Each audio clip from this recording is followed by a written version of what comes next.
करके एक सखी को आगे करके चल देती है। सुमिर सी नारद वचन है। नारद जी जब सीता जी छोटी थी ना तो उन्होंने कहा था इस बाग में कोई पुरुष नहीं आएगा, प्रथम बार पुरुष आएगा श्याम वर्ण का होगा, वही तुम्हें पति रूप में मिलेगा, वही तुम्हारा पति होगा। सुमिर सी नारद वचन, नारद के वचन को याद करके सखी चल देती हैं। जैसे ही सीता जी चली, पांव की नुपुर, कमर में लगी करधनी की छुन छुन की आवाज और हाथ में कंगन की खनखन की आवाज खनकती हुई सुनाई पड़ी।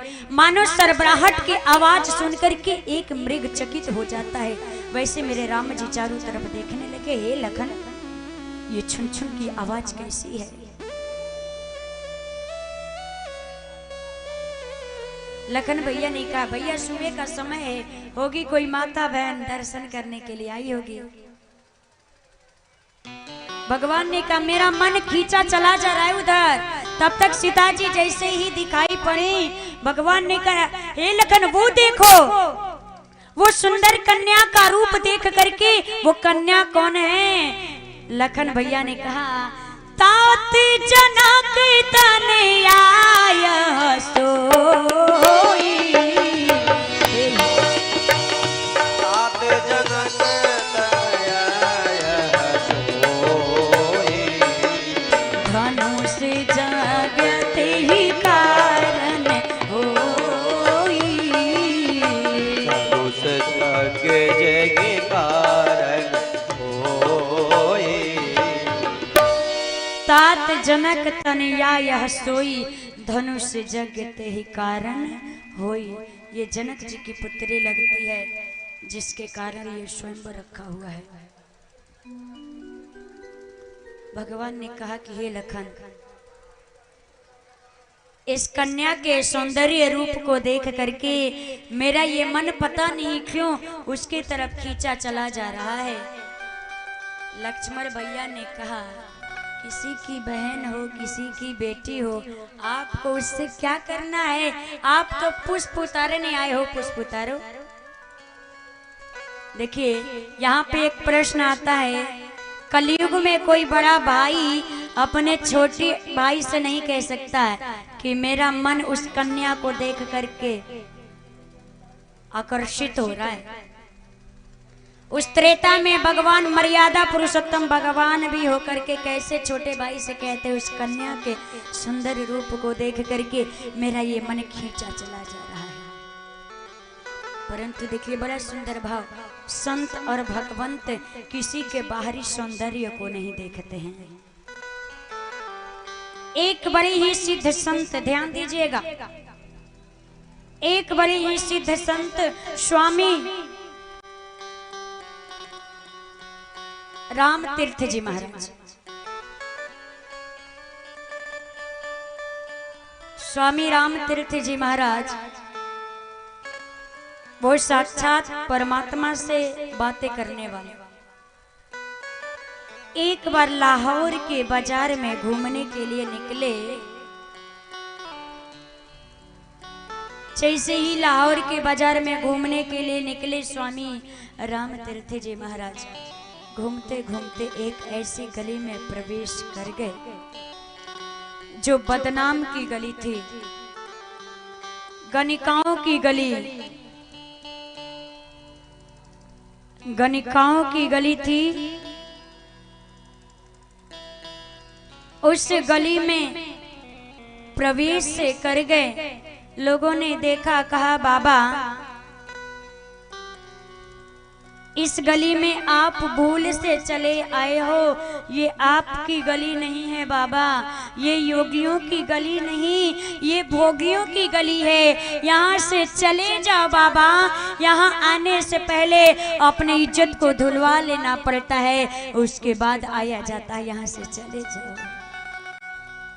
बाबा किसी की एक बात नहीं सुने। बाबा चलते गए चलते गए चलते गए। लोगों ने कहा बाबा यहाँ से चले जाओ, उस गली में मत जाओ। बाबा गए, एक गणिका श्रृंगारित अवस्था में होकर के अपने छत के ऊपर बैठी है। जैसे बाबा की दृष्टि पड़ी, बाबा ने एक टक लगा करके उस स्त्री को देखना प्रारंभ कर दिया। लोगों ने कहा, बाबा ये आपकी गली नहीं है, ये योगियों की गली नहीं है, ये भोगियों की गली है। बाबा यहाँ से चले जाओ, आप भूल से चले आए हो बाबा, आप यहाँ से चले जाओ। बाबा एक टक लगा करके उस स्त्री को देखने लगे। लोगों ने कहा, बाबा पागल हो गया है क्या? बाबा तुम पागल हो गए हो, यहाँ से चले जाइए बाबा, ये योगियों की गली नहीं, ये भोगियों की गली है। यहाँ आने से पहले अपने इज्जत को धुलवा लेना पड़ता है, उसके बाद आया जाता है। कहा जाता है, प्यारे बाबा का एक टक लगा करके देखना वो स्त्री सहन नहीं कर पाई। स्त्री ने बाबा से निवेदन किया, बाबा से निवेदन किया क्या? जो हुस्न को बदनजर देखता है वो पहले अपना सर कलम देखता है। जो हुस्न को बदनजर देखता है वो पहले अपना सर कलम देखता है। मैं तो अपने मुसब्बर का कलम देखती हूँ, मैं तो अपने मुसब्बर का कलम देखती हूँ। यहाँ आने से पहले अपने इज्जत को धुलवा लेना पड़ता है, उसके बाद यहाँ पे आना पड़ता है। बाबा यहाँ से चले जाओ बाबा, ये आपकी गली नहीं है, ये योगियों की गली नहीं बाबा, ये भोगियों की गली है। यहाँ से आने से पहले अपने इज्जत को धुलवा लेना पड़ता है, आप चले जाओ बाबा। जैसे ही स्त्री ने कहा, बाबा के नेत्र सजल हो गए।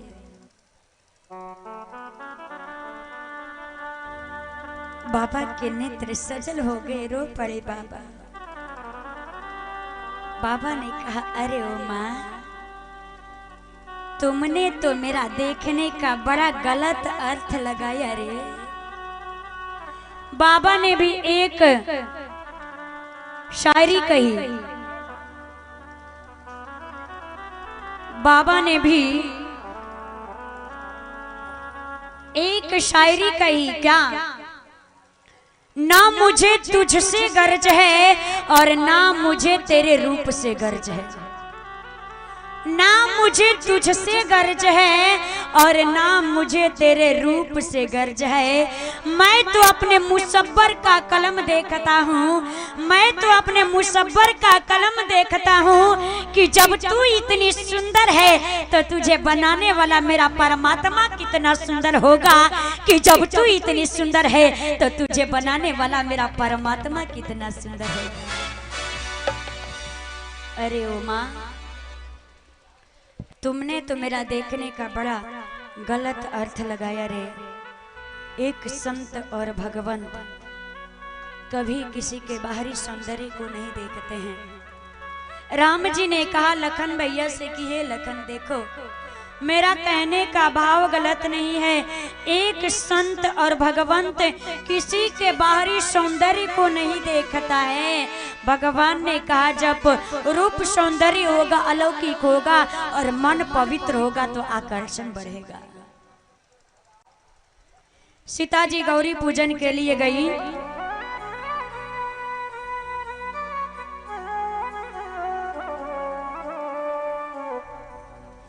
जय जय गिरिवर राज की